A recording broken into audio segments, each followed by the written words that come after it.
नमस्कार। हम सभी पर महाराज जी का आशीर्वाद और बजरंगबली जी की कृपा सदैव बनी रहे। आज के इस अंक में हम आपको एक ऐसी जानकारी प्रदान करेंगे कि यदि आप इन कुछ बातों को ध्यान में रखते हैं तो महाराज जी से आपका जो जुड़ाव है, जो आपकी घनिष्ठता है, वो ऐसी हो जाएगी कि जब भी आप महाराज जी को बुलाएंगे, महाराज जी स्वयं आकर आपको अपना आशीर्वाद प्रदान करेंगे। वो आपका मार्गदर्शन करेंगे।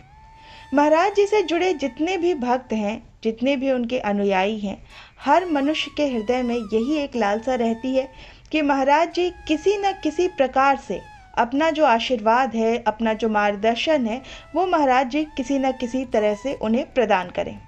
आप सभी का भी यही प्रयास रहता है और हर कोई इसी के लिए प्रयासरत रहता भी है। और स्वयं महाराज जी ने जो नियम बताया है, वही यदि आप अपने जीवन में अपनाते हैं तो आपको निश्चित तौर पर महाराज जी के साथ घनिष्ठ जुड़ाव महसूस होगा। महाराज जी का एक कथन है कि जब भी कोई हमें हृदय से पुकारता है तो उसकी आर्त पुकार सुनकर हम स्वयं को रोक नहीं पाते हैं और हम दौड़े चले आते हैं।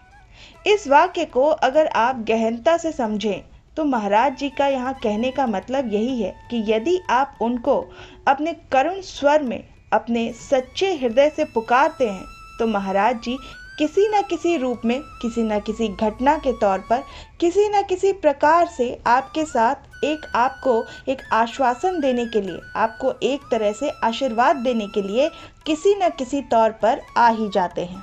उसके लिए आपको क्या करना चाहिए?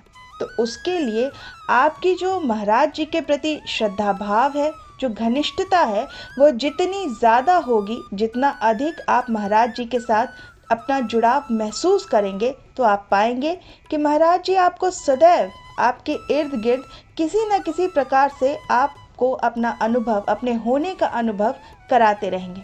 और ये अनुभव होना आपके लिए एक बहुत ही चमत्कारिक है, क्योंकि आपकी किसी करुण पुकार पर अगर महाराज जी को आप करुणामयी कर देते हैं तो महाराज जी अपने आप को रोक नहीं पाते। महाराज जी खींचे चले आते हैं।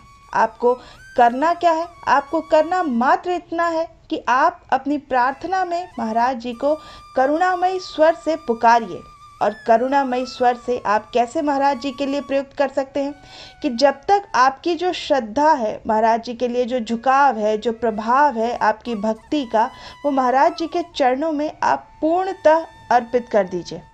आप महाराज जी को अपना सर्वस्व सौंप दीजिए। अपनी जो पतवार है जीवन की, वो महाराज जी के हाथों में सौंप दीजिए कि महाराज जी, आप मेरे सभी कष्ट जानते हैं, आप मेरे हृदय की जो वेदना है उसको समझते हैं, मेरे जो कष्ट है उनसे आप भली भांति अवगत हैं।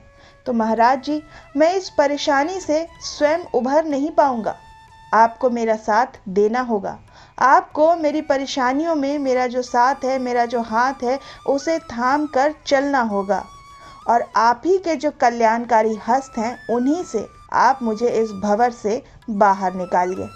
आप मुझे किसी न किसी प्रकार से मेरे परेशानियों से खींचकर ऐसे बाहर निकालिए कि जैसे मेरी जो नैया है, डूबती हुई नैया, जिसे हम कहते हैं डूबते को तिनके का सहारा होता है, तो उसी प्रकार से महाराज जी ही वो एकमात्र सहारा है जो आपको आपकी सभी परेशानियों से निकालने में सक्षम है। तो महाराज जी को आप हृदय से याद करिए। किसी न किसी प्रकार से आप महाराज जी को अपनी सारी परेशानियां, सारी चिंताएं बता दीजिए। आपको कोई संकोच नहीं करना है। भक्ति में संकोच का कोई कार्य नहीं है। भक्ति में यदि आप संकोच करते हैं, इसका मतलब है कि आप अपने इष्ट पर भरोसा नहीं कर पा रहे हैं, आप अपने इष्ट पर विश्वास नहीं रखते हैं।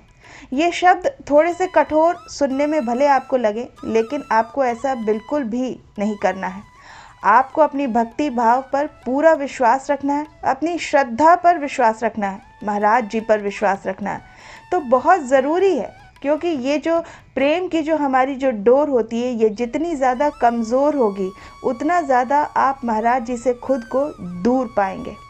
आपको महाराज जी से अगर करीबी बनना है तो करीबी बनाने के लिए महाराज जी को सहृदय याद करना होगा। अपनी परेशानियों को निसंकोच उनको बता देना होगा। तभी आपकी परेशानी का समाधान आप महाराज जी से प्राप्त कर पाएंगे। तो ये था आज का अंक। आपको महाराज जी के जो वाक्य हैं उस पर ध्यान देने की आवश्यकता है। यदि आप नहीं सुन पाए हैं तो आप फिर से इस वीडियो को पीछे ले जाइए, महाराज जी के वाक्यों को सुनिए, समझने की कोशिश करिए कि महाराज जी क्या कहना चाहते हैं। महाराज जी कभी भी अपने किसी भी भक्त की जो करुणामयी पुकार है उसको बर्दाश्त नहीं कर पाते हैं। महाराज जी स्वयं को रोक नहीं पाते हैं। किसी न किसी तौर पर महाराज जी आपके लिए आ ही जाते हैं। तो आप महाराज जी को हृदय से याद करिए, अपनी भक्ति से याद करिए। निश्चित तौर पर आप महाराज जी को अपने नज़दीक पाएंगे और अपने जीवन में कल्याण का अनुभव आप कर पाएंगे। तो ये था आज का अंक। आशा करती हूँ कि आज का ये अंक आपको पसंद आएगा। आप अपनी प्रतिक्रिया हमें कमेंट सेक्शन में लिखकर ज़रूर बताइएगा। हम इस अंक को यहीं विराम देते हैं। मिलते हैं आपसे अगले अंक में। तब तक के लिए जय श्री राम, जय बाबा की।